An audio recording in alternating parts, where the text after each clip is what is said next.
Hello and welcome welcome to this classes of science. बच्चों, हम लोग क्लास 10th के साइंस को आज से पढ़ने जा रहे हैं और ये हमारा आज पहला चैप्टर होगा, that is chemical reactions and equations. तो फटाफट वीडियो को पॉज करें और एक कॉपी और कलम लेके वीडियो को सामने बैठें। तो बच्चों, आज हम लोग देख रहे हैं केमिकल रिएक्शंस एंड इक्वेशंस। ये केमिस्ट्री का हमारा पोर्शन होगा और ये चैप्टर 1 होगा। देखो फटाफट से बच्चों, हमारे आसपास में जो भी चीज़ें हैं वो कंटिन्यूअसली किसी न किसी तरीके से चेंज होती रहती हैं। आपने देखा होगा जो भी चीज़ें हैं, चाहे उसका प्रॉपर्टी बदल रहा हो, चाहे उसका शेप साइज़ बदल रहा हो, तो उसमें कुछ ना कुछ चेंज आते रहता है। तो हमने क्लास 8 में भी एक बार पढ़ा था चेंज के बारे में। मैं एक बार फिर से आपको रिवाइज़ करवाता हूँ फटाफट। हमारे सराउंडिंग में जो भी चीज़ें हैं वो कंटिन्यूअसली किसी न किसी फॉर्म में चेंज होते रहती हैं। अब उसी चेंज को हम यहाँ पढ़ने वाले हैं। उस चेंज को हमारे केमिस्ट्री में हम दो तरीके से पढ़ेंगे। एक को हम बोलते हैं फिजिकल चेंज और एक को हम बोलते हैं केमिकल चेंज। आपने पढ़ा होगा इसको। एक को हम बोलते हैं फिजिकल चेंज और एक को हमने बोला केमिकल चेंज। तो मैं बस थोड़ा सा आपसे पूछ लेता हूँ, फटाफट से बताओ किसको बोलते हैं हम फिजिकल चेंज, किसको बोलते हैं केमिकल चेंज।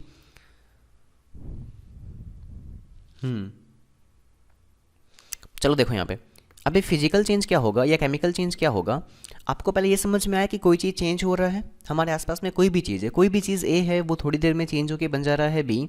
तो ये चेंज किसी भी तरीके से आ सकता है, उसके प्रॉपर्टीज़ में आ सकता है, उसके शेप साइज में आ सकता है, उसके फिजिकल अपीयरेंस में आ सकता है। अभी देखो, अगर वो आने वाला चेंज उसके फिजिकल प्रॉपर्टीज़ में आएगा, उसके फिजिकल अपीयरेंस में आएगा, उसके स्टेट्स में आएगा, कलर्स में आएगा, देन हम लोग बोलेंगे कि वो जो चेंज है वो फिजिकल चेंज है।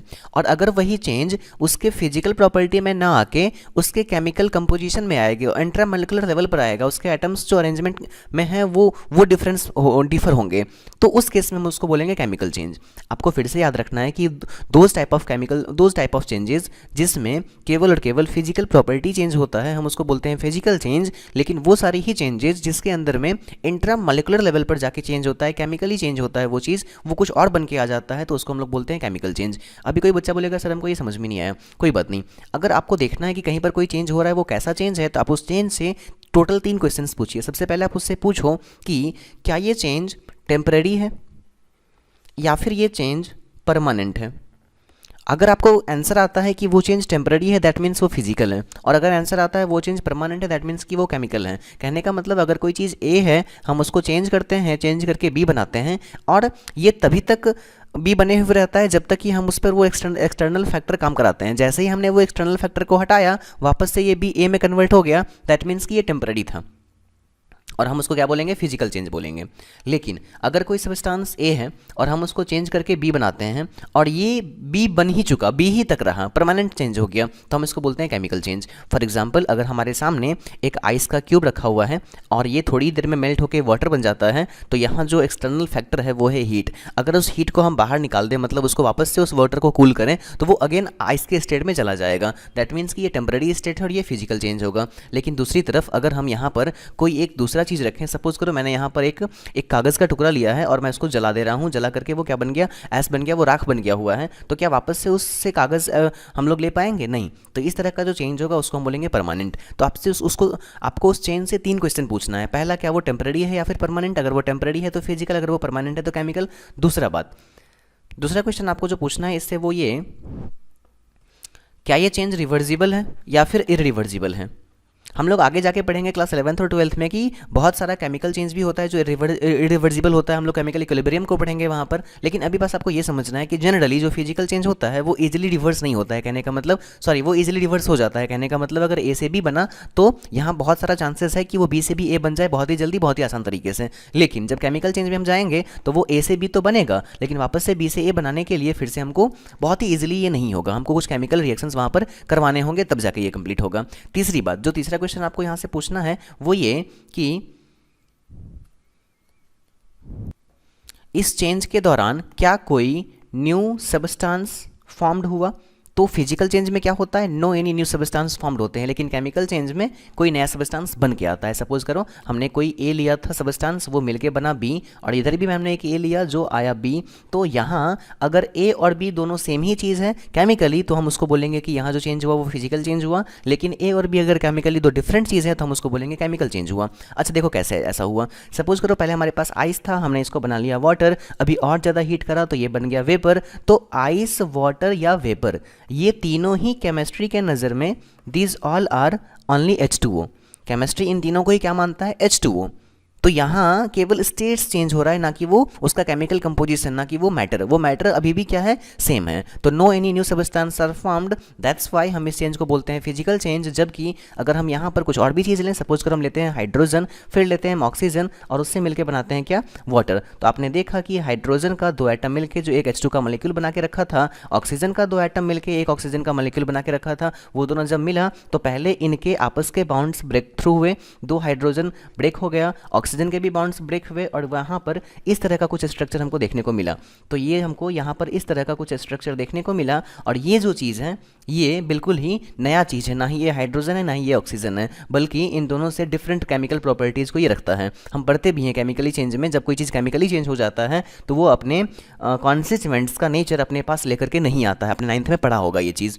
तो यहाँ जो ये रिएक्शन हो रहा है, जो चेंज हो रहा है, हम उसको बोलते हैं रिएक्शन नहीं, सॉरी, यहाँ पर जो चेंज हो रहा है हम उसको बोलते हैं क्या, केमिकल चेंज। तो बच्चों हमने देखा फटाफट से कि हमारे आसपास में जो भी चीज़ें हैं, सराउंडिंग में जो भी चीज़ें हैं, उसमें चेंज आती रहती हैं, और वो चेंज हमने 2 तरीके से पढ़ा, एक को फिजिकल चेंज और एक को केमिकल चेंज। आपको फिजिकल चेंज यहाँ पर नहीं पढ़ना है, फिजिकल चेंज हम लोग ऑलरेडी पढ़ चुके हैं, कहाँ पर, क्लास 8th में। अभी यहाँ पर हम केवल और केवल देखेंगे क्या, केमिकल चेंज।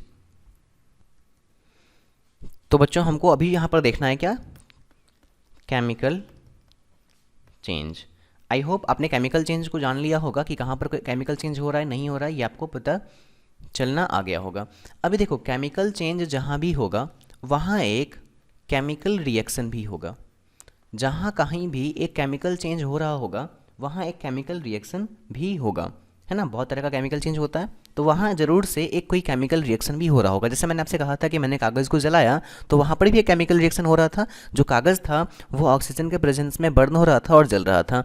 तो केमिकल चेंज जहाँ भी होते हैं वहाँ हमको क्या मिल जाते हैं, एक केमिकल रिएक्शन। केमिकल रिएक्शन है क्या चीज़, तो देखो हमारे पास पहले कोई स्टेट होगा दैट इज़ ए, और वो किसी एक्सटर्नल फैक्टर के कारण कन्वर्ट होकर कुछ और चीज़ बन रहा होगा, इसी को हम बोलते हैं केमिकल रिएक्शन। जिसमें हमारे पास जो पहले से चीज़ें होती हैं हम उसको बोलते हैं रिएक्टेंट, और जो बाद में मिल के आता है हम लोग उसको बोलते हैं प्रोडक्ट। अगर आपसे कोई पूछेगा क्या होता है रिएक्टेंट, तो आप कहोगे those type of chemical species which take participate in chemical reaction and produce another type of substance is known as reactants. For example अगर हमारे पास कार्बन था, हमने उसमें ऑक्सीजन से आग लगाया, वो हमको मिला कार्बन डाइऑक्साइड, तो ये चीज़ें जो हमारे पास पहले से थी ये कहलाती हैं रिएक्टेंट्स, और जो ये यहाँ पर मिल के आई ये कहलाती हैं प्रोडक्ट्स। एक रिएक्शन होने के बाद जो रिएक्टेंट होता है वो प्रोडक्ट में कन्वर्ट होता है। अमाउंट ऑफ रिएक्टेंट धीरे धीरे कम होता है, प्रोडक्ट बनना शुरू होता है, और इनिशियली हमारे पास बहुत सारा रिएक्टेंट होता है, प्रोडक्ट तो बनना शुरू भी नहीं हुआ रहता है, तो ये जीरो होता है, लेकिन धीरे धीरे रिएक्टेंट्स कम होते जाते हैं, प्रोडक्ट्स बनते जाते हैं, और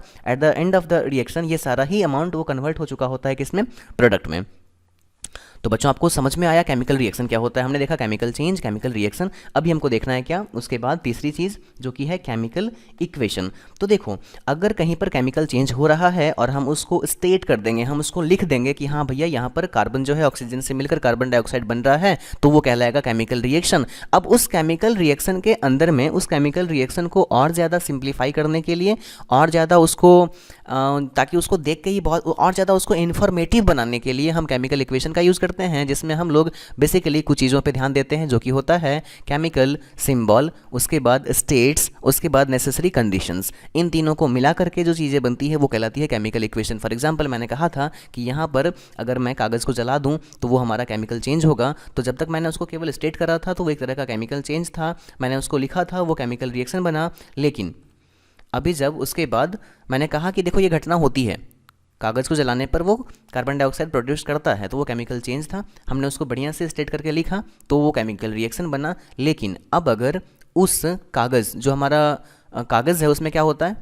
कागज़ के अंदर क्या होता है, कार्बन होता है ना, तो उस कागज़ के बदले में क्या उसको उसके कागज़ में क्या होता है, कार्बन होता है, तो उस कार्बन के बदले अगर मैं उसके सिंबल को यूज़ करूँ और हवा में क्या होता है ऑक्सीजन, उसके सिंबल को यूज़ करूँ और उस यहाँ पर कार्बन डाइऑक्साइड के सिंबल को यूज़ करूँ, तो यही कहलाएगा हमारा केमिकल इक्वेशन। लेकिन वेट, ये भी पूरा कंप्लीट नहीं है। केमिकल इक्वेशन कहने का मतलब केवल सिंबल ही नहीं होता है, आपको उसमें उसका स्टेट भी मेंशन करना पड़ता है। तो यहाँ देखो कार्बन किस स्टेट में था, सॉलिड स्टेट में था, तो ब्रैकेट में यहाँ क्या लिखोगे, सॉलिड, यहाँ लिखोगे आप गैस, और ये भी मिलकर क्या बना, गैस। तो आपको स्टेट भी मेंशन करना है, साथ ही साथ कुछ नेसेसरी कंडीशंस एंड एरोज आपको मेंशन करने हैं। अगर यहाँ पर कोई कंडीशन होगा लाइक कि कितना टेम्परेचर आपने इसको दिया, सपोज करो मैंने यहाँ पर इसको 50 डिग्री सेल्सियस दिया, तो ये जाके जो है सो बर्न होना शुरू हुआ, और बर्न होने के बाद ये इवेपोरेट हो गया, बाहर एटमॉस्फेयर में निकल गया, तो आपको ये एरो भी मेंशन करना पड़ेगा।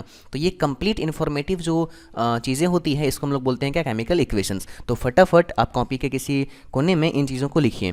अगर आपको कहीं पर भी कुछ नोटेशन दिखाई दे, लाइक अगर आपको एस लिखा हुआ दिखाई देता है कहीं पर रिएक्टेंट या प्रोडक्ट साइड में, तो उसका मतलब होता है क्या, वो सॉलिड को बताना चाह रहा है। अगर वहाँ पर एल लिखा हुआ दिखाई देता है, दैट मीन्स कि वो लिक्विड को बताना चाह रहा है। अगर वहाँ पर एक्वस लिखाई देता है ए क्यू, तो एक्वस को बताना चाह रहा है, मतलब जहाँ की पानी प्रेजेंट होता है जिसमें उसको बोलते हैं एक्वस। एक्वस फॉर्म मतलब पानी के साथ या पानी मिला हुआ। उसके बाद कहीं कहीं पर आपको DIL लिखा हुआ दिखाई देगा, जिसका मतलब होता है डाइल्यूटेड, जिसमें हम लोग पानी को ऐड करते हैं। तो इसका मतलब क्या हो गया, डाइल्यूटेड। कहीं पर आपको CONC कॉन्क लिखा हुआ दिखाई देगा, जिसका मतलब होता है कॉन्सेंट्रेटेड, जिसमें सॉल्यूट ज़्यादा होता है, डाइल्यूशन में सॉलिड कम होता है, सॉल्वेंट ज़्यादा होता है। उसके बाद कहीं पर आपको दिखाई देगा इस तरह का कोई साइन जो कि एरो के ऊपर में होगा, तो हम इसको बोलते हैं क्या, हीट का साइन, यही हीट का सिंबल है। कहीं पर आपको एरो का साइन दिखाई देगा ऊपर की तरफ, दैट मीन्स कि जो निकल रहा है वो चीज़ निकलने वाला गैस है और निकल के वो एटमॉस्फेयर में रिलीज हो जा रहा है। कहीं पर आपको नीचे का एरो का साइन दिखाई देगा, जिसका मतलब होता है क्या, PPT, प्रेसिपिटेशन। अगर कोई चीज़ जो पेंदी में बैठ जा रहा है या फिर उस सॉल्यूशन में बिल्कुल ही अलग थलग हो जा रहा है, वो प्रेसिपिटेट कहलाएगा। और ये आपका क्या था, इवोल्यूशन ऑफ गैस। तो कुछ ऐसे ही चीज़ें हैं जो आपको ये ध्यान में रखनी है। इसके अलावा जो भी चीज़ें होंगी मैं आपको टाइम टू टाइम पे वो बता दे रहूँगा। तो एक बार फिर से हम रिवाइज करते हैं, हमने क्या पढ़ा, केमिकल चेंज पढ़ा, केमिकल रिएक्शंस पढ़ा, केमिकल इक्वेशन पढ़ा, और अब हम देखते हैं केमिकल इक्वेशन को जो हमको इस चैप्टर में पढ़ना है। चलिए देखो यहाँ पर ये है हमारा केमिकल इक्वेशन। देखो बच्चों, केमिकल इक्वेशन क्या होता है वो तो आपने जान लिया कि अगर कहीं पर भी कोई केमिकल चेंज हो रहा है तो वहाँ एक केमिकल रिएक्शन भी होगा, और उस केमिकल रिएक्शन को अगर हम सिंबल में रिप्रेजेंट करेंगे, उसके स्टेट को मेंशन करते हुए, नेसेसरी कंडीशन को बताते हुए, कैटलिस्ट वगैरह को मेंशन करते हुए, तो वो कहलाता है केमिकल इक्वेशन। एक केमिकल इक्वेशन बहुत ही ज़्यादा इन्फॉर्मेटिव होता है, मतलब एक केमिकल इक्वेशन अपने आप में सब कुछ बताने को रेडी होता है कि वहाँ पर कितने टाइप के रिएक्टेंट्स थे, उनमें हमने क्या क्या ऐड करा और फिर प्रोडक्ट क्या क्या मिले। अभी केमिकल इक्वेशंस जो भी होते हैं, केमिकल इक्वेशंस जो भी होते हैं, बेसिकली ये हमको क्लास 10th में दो टाइप्स के पढ़ने होते हैं। एक को हम लोग बोलते हैं क्या, अनबैलेंस्ड केमिकल इक्वेशन, और एक को हम लोग बोलेंगे क्या, बैलेंस्ड केमिकल इक्वेशन। जितने भी केमिकल इक्वेशन हैं हम उसको दो टाइप में कैटेगराइज करेंगे, एक को हम बोलेंगे अनबैलेंस्ड केमिकल इक्वेशन, एक को हम लोग बोलेंगे बैलेंस्ड केमिकल इक्वेशन। अच्छा, कौन होगा अनबैलेंस और कौन होगा बैलेंस? तो बच्चों देखो, क्लास 10th में ये जो चैप्टर है हमको ये इसलिए पढ़ना पड़ रहा है क्योंकि क्लास 9th में हमको डाल्टन साहब ने एक चीज़ें बताई थी, उन्होंने दो रूल्स उन्होंने बताए थे। उसी रूल्स को फॉलो करने के लिए हमको ये चैप्टर अलग से अभी पढ़ना पड़ रहा है। उन्होंने एक कहा था, सबसे पहला उन्होंने लॉ दिया था, लॉ ऑफ मास कंजर्वेशन, आपको याद होगा, और दूसरा उन्होंने दिया था लॉ ऑफ डेफिनेट प्रोपोर्शन। तो यहाँ ये जो लॉ ऑफ मास कंजर्वेशन है वो ये कहता है कि अगर हमारे पास कोई सबस्टांस ए है और आप उसके अंदर कोई चेंज लाते हो, चाहे वो चेंज फिजिकल हो या केमिकल हो, तो मिलके जो सबस्टांस बनता है बी, तो there should be conservation of mass. यहाँ पर मास का कंजर्वेशन होना चाहिए। दैट मीन्स कि रिएक्शन से पहले जो चीज़ें आपके पास थी जिसको हम बोलते हैं रिएक्टेंट, रिएक्शन के बाद जो चीज़ें मिली उसको हम बोलते हैं प्रोडक्ट। तो here mass should be conserved, that means कि total mass of the reactant should be equal to total mass of product. ये होना चाहिए। अगर ऐसा हुआ है इसका मतलब है कि मास कंजर्वेशन का लॉ फुलफिल हो रहा है, अगर ऐसा नहीं हुआ है तो नहीं हो रहा है।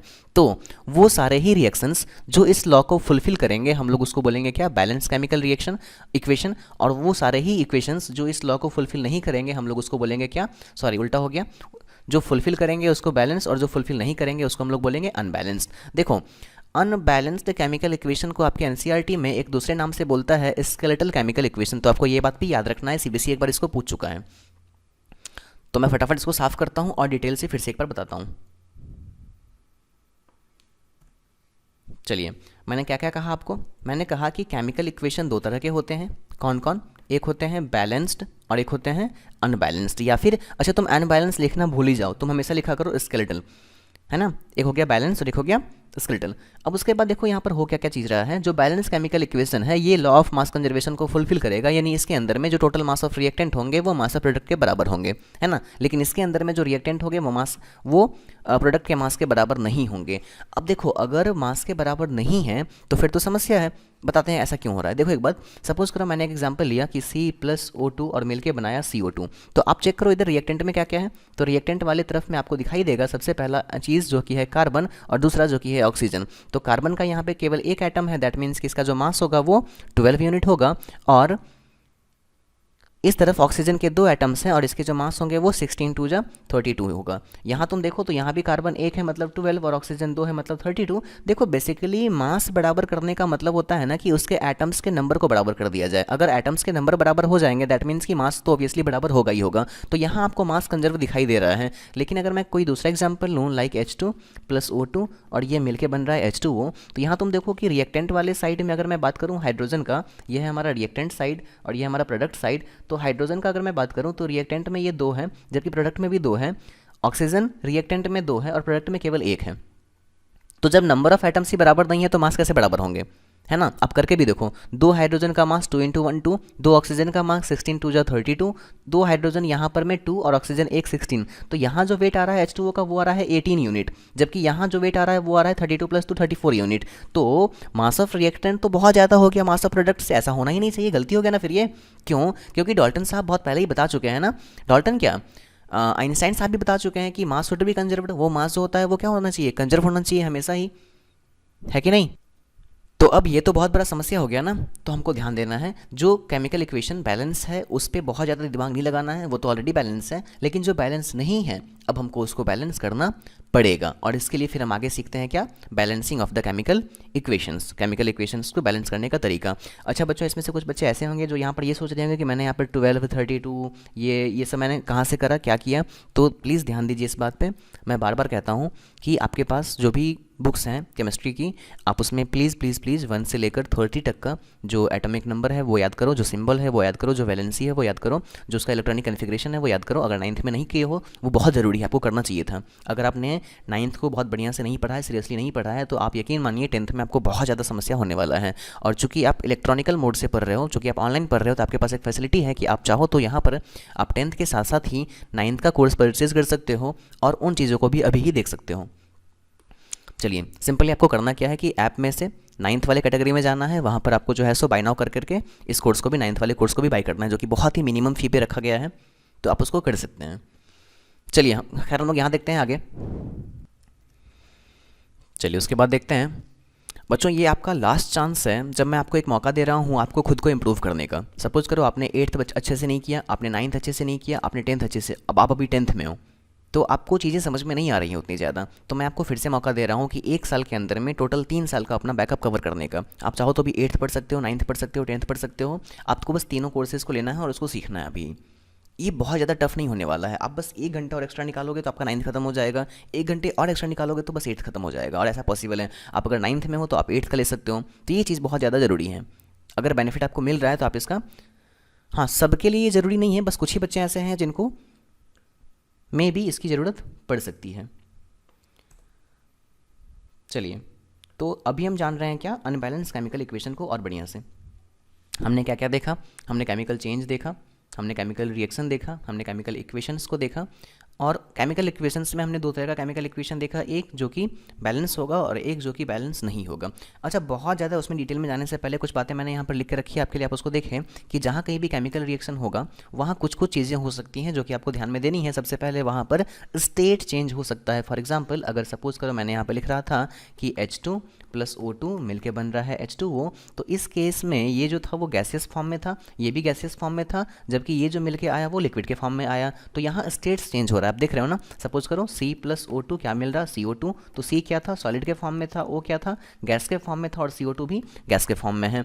तो देर ये पॉसिबल है कि स्टेट चेंज हो जाए। अगली बात, मे बी कलर भी चेंज हो जाए। आपने सुना होगा, रस्टिंग लगते हुए देखा होगा ना। तो क्या होता है, हमारे पास पहले आयरन होता है, लोहा होता है, हम उसको एटमॉस्फेयर में छोड़ देते हैं तो वो ऑक्सीजन के साथ मिलकर क्या बनाता है, Fe2O3 बना लेता है ना। और फिर ये Fe2O3 वाटर के साथ में, मॉइस्चर के साथ में जाकर Fe2O3.XH2O बनाता है, यानी यही क्या है, हमारा रस्ट है। तो पहले तो ये बिल्कुल ही आयरन होता है, एक डिफरेंट कलर में होता है, जबकि बाद में रेडिश ब्राउन हो जाता है पहले रेड। तो ये जो है सो कलर भी चेंज हो सकता है। आपने बहुत तरह का प्रिपरेशन रिएक्शन देखा होगा जिसमें कलर चेंज होता है, लेड ऑक्साइड वाला। तो रिएक्शन भी, केमिकल रिएक्शंस में कलर भी चेंज हो सकते हैं। तीसरा बात क्या पॉसिबल है, चेंज इन टेम्परेचर। कहने का मतलब ये हमारे सामने रिएक्टेंट है और ये प्रोडक्ट है, हमने देखा कि रिएक्टेंट के पास कुछ और टेम्परेचर था, लेकिन रिएक्शन कंप्लीट होने के बाद कुछ और ही टेम्परेचर हुआ। और यहाँ पर ये भी रिएक्शन फिर आगे दो टाइप के होंगे, मतलब कुछ इस टाइप के रिएक्शन होंगे ना जो रिएक्टेंट से प्रोडक्ट बनना नहीं चाहेंगे। तो हमको ऐसा काम करने के लिए उनको एक्साइटेड करना होगा, उसको एनर्जी प्रोड्यूस करना होगा और हीट के फॉर्म में हम इसको एनर्जी देंगे। तो कुछ ऐसे रिएक्शन होंगे जो थर्मल एनर्जी को गेन करेंगे, वो थर्मल एनर्जी उनको चाहिए होगा तभी जाके वो रिएक्शन प्रोसीड करेंगे। तो इस तरह के केमिकल इक्वेशंस को हम लोग क्या बोलते हैं, एंडोथर्मिक, जिनको हीट चाहिए होता है। अच्छा, दूसरी तरफ कुछ ऐसे रिएक्शंस होंगे जो खुद ब खुद प्रोडक्ट भी देंगे और प्रोडक्ट के साइड में बहुत सारा हीट भी इवॉल्व करेंगे, तो हम इसको क्या बोलेंगे, एक्सोथर्मिक। तो आपको ये बातें याद रखनी है। फॉर एग्जाम्पल सपोज करो, जब तुम मीथेन को जलाते हो या किसी भी फ्यूल को जलाते हो तो जलाने के बाद तुमको क्या मिलता है, बहुत ज़्यादा हीट मिलता है। तो ये हमारा क्या हो गया, एक्सोथर्मिक। लेकिन उसके दूसरी तरफ अगर हमको कोई रिएक्शन करवाना होता है, लाइक CaCO3 कैल्शियम कार्बोनेट, हमको इसको ब्रेकडाउन करना है, तो ये टूटेगा COA प्लस CO2 में। तो यहाँ पर क्या हो रहा है, ये एंडोथर्मिक है। आप इसको हीट देते हो तब जाके ये ब्रेकडाउन होता है। तो इस तरह के दो तरह के रिएक्शन होंगे thermally there are two types of chemical reactions. एक होगा कौन सा, एंडोथर्मिक, और एक होगा कौन सा, एक्सोथर्मिक। आपको ये बातें बहुत ही बढ़िया से याद रखनी है। आपको जो बातें, दो बातें याद रखनी हैं जो कि CBSE का बहुत ही ज़्यादा फेवरेट क्वेश्चन होता है, ये कि चेंज इन टेम्परेचर में मैंने दो बातें आपको बताई कि there are two types of chemical equations on the basis of change in temperature. एक कौन सा होगा, एक होगा हमारा एंडोथर्मिक और एक होगा हमारा एक्सोथर्मिक। देखिए आपको क्वेश्चन गिवन रहेगा, कुछ इस तरह के रिएक्शंस हैं जो आपको गिवन रहेंगे और आपसे पूछे जाएंगे कि बताइए एंडोथर्मिक है या एक्सोथर्मिक है। उसमें कुछ जो बहुत ही वेल नोन है, जो कि CBSE बहुत बारी पूछ चुकी है, मैं आपको वो करवाता हूँ। देखो बच्चों, आपसे पूछा जा सकता है कि सबसे पहला बताइए फोटोसिंथेसिस का जो रिएक्शन है जो कि पेड़ पौधे में होता है, बताइए वो किस तरह का रिएक्शन है। तो आप बताओगे कि उसमें क्या होता है, जो पेड़ पौधे होते हैं वो सनलाइट गेन करते हैं और सनलाइट में हीट भी होता है, तो ये एक तरह का एंडोथर्मिक केमिकल रिएक्शन होता है। आपको ये चीज़ याद रखना है। दूसरी बात, अगर आपको बोलेगा कि रेस्पिरेशन किस तरह का रिएक्शन है, तो आपको होगा ये एक्सोथर्मिक होता है। क्यों, क्योंकि हमारे पेट के अंदर में जो हम लोग खाना खाते हैं, चाहे वो ग्लूकोज के फॉर्म में होता है, वो ऑक्सीजन के प्रेजेंस में कार्बन डाइऑक्साइड, वाटर और हीट में रिलीज होता है, एनर्जी में रिलीज होता है। आप अगर अपने नाक के पास में हाथ को लेकर के जाके देखोगे तो आपको दिखेगा एक्सेल करते समय अपने एयर के साथ साथ वहाँ पर थोड़ी सी हीट भी आपको फील होगी। तो यानी जो रेस्पिरेशन होती है वो एक्सोथर्मिक है और जो फोटोसिंथेसिस होती है वो एंडोथर्मिक है। तो आपको यहाँ पर से ये बातें याद रखनी हैं। उसके बाद आगे देखते हैं। अच्छा देखो बच्चों, आपके मन में क्वेश्चन ये भी आ रहा होगा कि क्या जितने भी रिएक्शंस होते हैं सबको mass of log conservation, that is mass of reactant is equal to mass of product, ये फुलफिल करना जरूरी है। तो देखिए, जितने भी इक्वेशंस हैं अगर वो न्यूक्लियर रिएक्शन नहीं है तो करना जरूरी है। अच्छा, ये बात मैंने क्या करा, तो देखो जितने भी रिएक्शन होते हैं ना वो दो तरह के होते हैं। एक तो जनरल रिएक्शन होते हैं जो हम लोग पढ़ते हैं, और एक होता है न्यूक्लियर रिएक्शन। एक क्या होता है, न्यूक्लियर रिएक्शन। आपने नाम सुना है, हाँ जो बिल्कुल। देखो न्यूक्लियर रिएक्शन क्या होता है ना, कि वो रिएक्शन जो कि न्यूक्लियस के लेवल में जाकर के होता है, वो ऐसा रिएक्शन जो कि न्यूक्लियस के लेवल में जाकर के होता है। न्यूक्लियस क्या होता है, आपने 9th में पढ़ा होगा, एटम। एक एटम के अंदर में जहाँ पर उस एटम का सारा ही वेट, सारा ही चार्ज डिपॉजिटेड होता है, सारा प्रोटॉन, सारा न्यूट्रॉन, इसको बोलते हैं न्यूक्लियस। तो न्यूक्लियस के अंदर में जितने भी रिएक्शंस होते हैं ना उसको हम लोग बोलते हैं न्यूक्लियर रिएक्शन, जो कि बहुत ही ज़्यादा विग्रस होता है। देखो अब ये न्यूक्लियर रिएक्शन दो टाइप का होता है, आपने सुना होगा, बस थोड़ा सा हम लोग इसके बारे में देख लेते हैं। ये न्यूक्लियर रिएक्शन दो टाइप का होगा, आपने सुना होगा। क्या क्या होता है, फटाफट बताओ। हाँ बिल्कुल, कौन कौन से तरह का, सोचो सोचो। सुना, अपने नाम सुना, आपने 8th में पढ़ा भी है इसको थोड़ा सा। बिल्कुल, तो एक हमारा होता है न्यूक्लियर फीजन, और एक होता है, बस थोड़ा सा माइनर डिफरेंस है, और एक होता है हमारा न्यूक्लियर फ्यूजन। क्या क्या कहा मैंने, एक होता है न्यूक्लियर फिजन FISSION और एक होता है न्यूक्लियर फ्यूजन। फ्यूजन के अंदर में क्या होता है कि कोई एक बहुत बड़ा सा न्यूक्लियस टूट जाता है छोटे छोटे अदर न्यूक्लियस में, और साथ में इस प्रोसेस के दौरान बहुत ज़्यादा अमाउंट में आपको हीट एनर्जी रिलीज होती है। यहाँ से बहुत सारी हीट ही नहीं, जरूरी नहीं है, बस एनर्जी रिलीज होती है, चाहे वो एनर्जी हीट के फॉर्म में हो, लाइट के फॉर्म में हो, इलेक्ट्रोमैग्नेटिक वेव्स के फॉर्म में हो, तो फॉर्मेट में हो, तो बहुत सारा वहाँ पर एनर्जी रिलीज होता है। जब हम बात करेंगे फ्यूज़न का, तो यहाँ क्या होता है, यहाँ दो छोटे छोटे न्यूक्लियस मिल करके एक बहुत बड़ा सा न्यूक्लियस बनाता है, इसको हम लोग बोलते हैं न्यूक्लियर फ्यूज़न। और इस दौरान भी बहुत ज़्यादा अमाउंट में हीट रिलीज होता है, हमेशा ही फ्यूज़न में फिजन से भी ज़्यादा अमाउंट में हीट रिलीज होता है। अभी एग्जाम्पल देखो फटाफट से, तो जितना भी न्यूक्लियर फ्यूजन का मतलब क्या हुआ, जितने भी स्टार्स हैं, हमारा जो सन है उसके पास भी क्या होता है, फ्यूज़न होता है। उसमें सन के न्यूक्लियस में दो हाइड्रोजन के छोटे छोटे न्यूक्लियस मिल करके एक हीलियम का न्यूक्लियस बनाता है, और इस प्रोसेस में बहुत ज़्यादा अमाउंट में हीट एनर्जी और बहुत सारा एनर्जी रिलीज होता है। तो ये हो गया न्यूक्लियर फ्यूज़न। जितने भी हाइड्रोजन बम होते हैं, जितने भी एटम बम होते हैं, नहीं सॉरी, जितने भी एटम बम होते हैं, हाइड्रोजन बम तो ये हो गया आपका फ्यूजन पे बेस्ड ना, जितने भी एटम बम होते हैं वो सारे के सारे फ्यूजन पे बेस्ड होते हैं। जैसे कि सपोज करो बहुत बड़ा यूरेनियम है जो कि टूट गया किसमें, क्रिप्टन में, थ्योरियम में, तो यहाँ भी क्या होता है, बहुत ज़्यादा अमाउंट में हीट रिलीज होता है। तो न्यूक्लियर रिएक्शन दो तरह का होता है, एक होता है न्यूक्लियर फिजन और एक होता है न्यूक्लियर फ्यूजन। फ्यूजन में भी क्या होता है, एक बहुत बड़ा सा न्यूक्लियस अलग अलग पार्ट्स में टूट जाएगा, और फ्यूजन में छोटा छोटा न्यूक्लियस मिलकर एक बड़ा सा पार्ट बनाएगा। अच्छा हाँ, इन रिएक्शंस में ज़रूरी नहीं है कि मास कंजर्व रहे। ऐसा क्यों, क्योंकि सपोज करो मेरे पास कोई चीज़ A है और इसमें न्यूक्लियर रिएक्शन हुआ और ये मिलके बन गया B, तो यहाँ अगर A का मास ऑफ, अगर मैं आपसे बोलूँ कि मास ऑफ रिएक्टेंट, सपोज करो रिएक्टेंट की तरफ में जो है वो 10 ग्राम का चीज़ है, और जो प्रोडक्ट में मिला मास ऑफ प्रोडक्ट वो मिला हमको 9 ग्राम का, तो ये पॉसिबल है।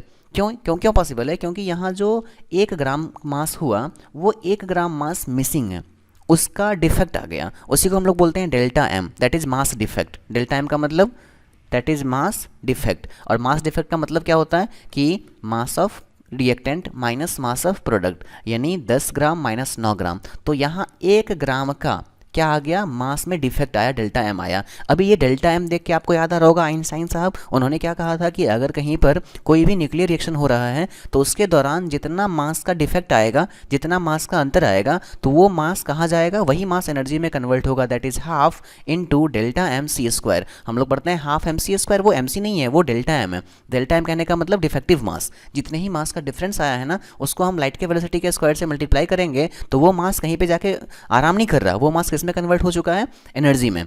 हम जो पढ़ते हैं ना कि न्यूक्लियर रिएक्शन के दौरान बहुत ज़्यादा अमाउंट में एनर्जी रिलीज होता है, तो वो एनर्जी कहाँ से आ रहा है, वो वही मास कन्वर्ट हो रहा है ना। तुम सुने होगे कि अर्थ का भी, सॉरी सन का भी एक लाइफ होता है। कारण क्या है कि जितने हाइड्रोजन्स मिलके हीलियम बन रहे हैं, तो एक ऐसा टाइम आएगा जब वो सारे के सारे कन्वर्ट हो चुके होंगे ना, तो उसका मास, जो पूरा का पूरा मास किस में कन्वर्ट हो चुका होगा, एनर्जी में, और दैट टाइम पे वहाँ पे कुछ बचेगा ही नहीं, वो खत्म हो चुका होगा। ठीक है ना। तो हाँ, ये पॉसिबल है कि सारे ही chemical reactions law of mass conservation को फुलफिल नहीं करते हैं। कौन कौन नहीं करेंगे, तो न्यूक्लियर फिजन और न्यूक्लियर फ्यूजन, या आप ऐसे कह सकते हो कि जितने भी न्यूक्लियर रिएक्शन होते हैं वो लॉ ऑफ मास कंजर्वेशन को फुलफिल नहीं करते हैं। चलिए बच्चों, तो आज के लिए इतना ही रखते हैं। कल हम लोग देखेंगे और ही डिटेल से कि टाइप्स ऑफ केमिकल रिएक्शन कितने होते हैं, और फिर हम उसको जानेंगे। वीडियो को पॉज करो और आपके पास जो भी सपोर्टिव बुक है आप उसको पढ़िए, बहुत बढ़िया से पढ़िए, बहुत ही इंटरेस्टिंग होने वाला है हमारा 10th का साइंस, और बहुत ज़रूरी है। ये आपको हर जगह हेल्प करेगा, वो 11th में 12th में जब आप हायर एजुकेशन का प्रिपरेशन करोगे, चाहे वो इंजीनियरिंग के लिए, मेडिकल के लिए, किसी भी कॉम्पिटिटिव एग्जाम्स के लिए, तो आपको ये हेल्प करने वाला है। दूसरी बात, आपके पास जो भी सपोर्टिव बुक है आप उसको लीजिए, उससे पढ़िए, उससे बनाइए, सॉल्व करिए, और PDF डाउनलोड वाले सेक्शन में जा करके जो भी नोट्स आपको वहाँ पर अवेलेबल है आप उसको देखें। नोट्स के साथ साथ जो क्वेश्चंस दिए हुए हैं, चाहे वो MCQ हैं, चाहे वो लेवल 1, 2, 3 के जो 1 मार्क्स 2 मार्क्स और हायर लेवल के जो थिंकिंग हायर जो भी क्वेश्चंस हैं, असाइनमेंट है, वो उसको आप डाउनलोड करके करिए, तुरंत करिए, फटाफट, ज़रूरी है ये सब। चलिए, थैंक यू।